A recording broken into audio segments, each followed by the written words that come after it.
So one of the big ones when we get close to the light, which is collective, universal, is shame.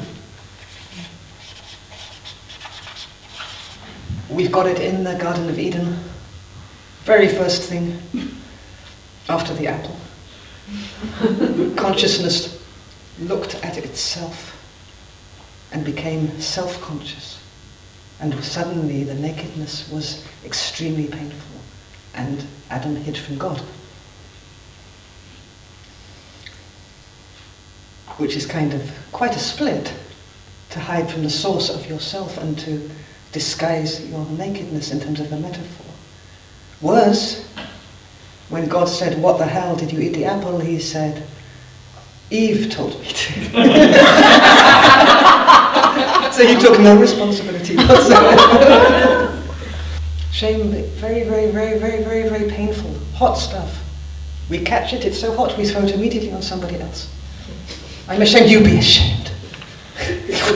We pass it to our children, we pass it between family members. It's a root cause of addiction. Partly because it spirals, because you become ashamed that you're drunk and then you have to drink more. So what do we think the opposite polarity of shame would be? What's the opposite of shame? Wat is het tegenovergestelde van schaamte? Responsibility. Wat? Proud of arrogance. Proud or arrogance. Take responsibility. As the opposite of shame? If you go into, it's really, really important with this stuff, and we don't like to do this because we're programmed that way, to feel the feeling of shame. Vulnerability. It's close. No shame. Shamelessness. Schaamteloosheid.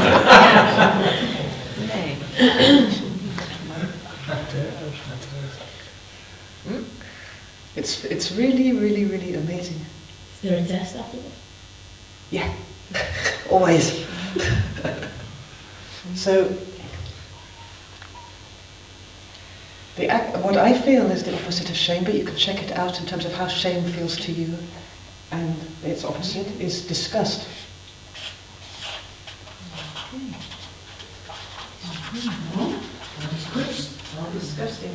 Disgusting.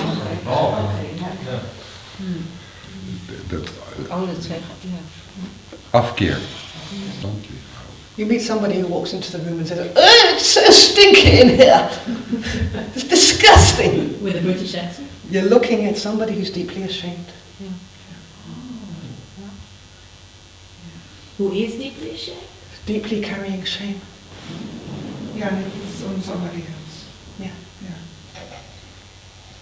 You literally throw the energy. Yeah. So is it the opposite energy, or this is the expression of the shame? The shame is taking it inside yourself, the disgust is throwing the same energy out. The energy itself is just energy, it's a blockage of energy. It's a separation. If there is no other, there's no shame. If there's no other, there's no disgust. If you're standing in the unity, if I'm standing in the unity that me and her are basically one person looking out at itself, there's no shame and disgust anymore. If she's ultimately separate from me, and it's in this kind of me or her equation, and shame comes forward, then I can throw it at her with disgust, she can throw the disgust back again. We're both all the time suffering incredible shame because it's disgusting. The throwing of the shame and the disgust. Both sides of the coin. When somebody is betrayed inside a relationship with somebody, and let's say the husband goes and sleeps with a whore, the one who's betrayed feels shame, not only disgust. This is why that whole area of sexual betrayal is so riddled with shame and disgust. So within this cycle, this catch-22, we're not going to get free. Doesn't matter how much disgust we throw on the other, we get the shame with it, and we get the shame back with the disgust, and we become more and more shamed as the energy spirals into increasing separation. Not separation in an absolute sense, but belief in separation, us versus them. Okay, let's kill the other one then. It leads to war. Both of these are looking for something, which is the third point. And the beauty of that is that all the way along the passage from that into form, there are points beyond duality. So what is the energy of shame asking for? And what is the energy of disgust asking for? What is this, which is one energy in a way?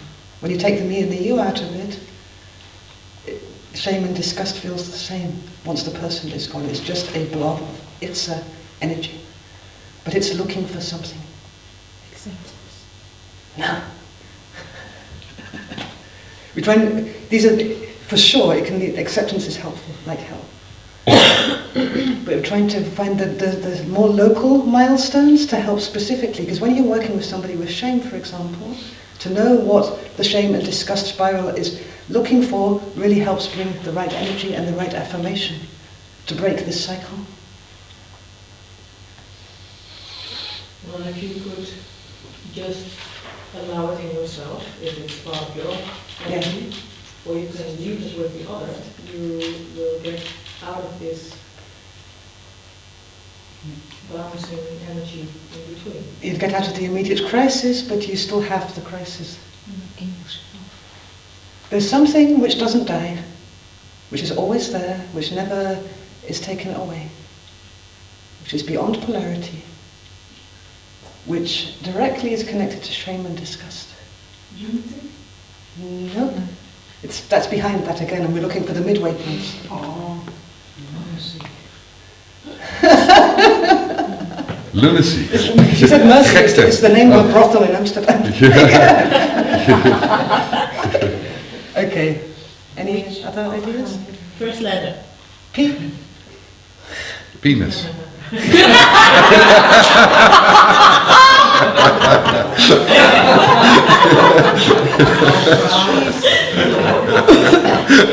That's always helpful.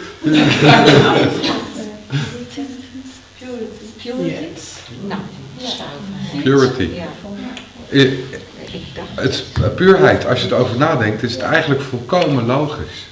Yeah. So as opposed to going like this towards the other and chucking disgust on the other, you go like this.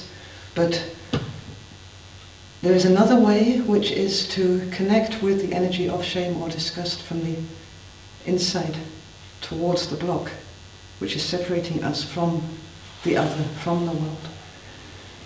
And then the attitude which is riding on the connection, on the consciousness, if we are able to allow the channeling of this purity from the inside outwards towards the block of shame, giving the purity to the shame, giving the purity to the disgust.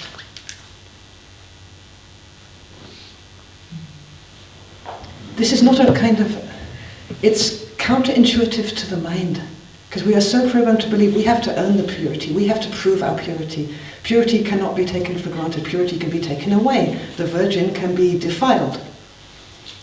It's not true. It's really not true. Every single one of us was born in total purity.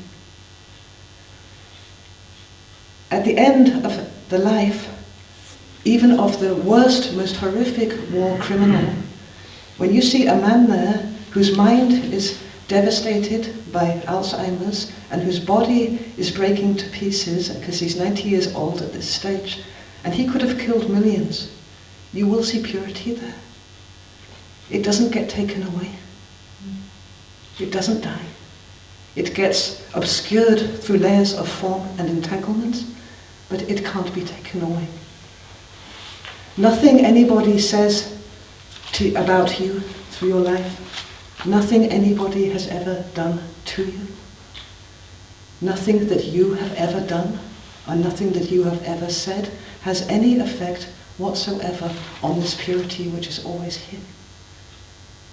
It's just like Mayan said, at the root is a question of allowing that. Not allowing the shame, that's good, but allowing the purity as well.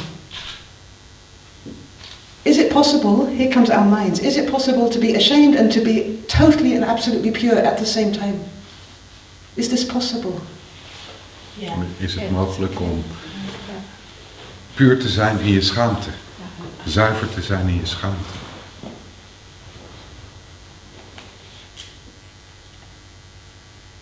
It's not an either or, it's not my purity versus your purity. There's no duality there, not in the energetic sense of purity. It's inherent.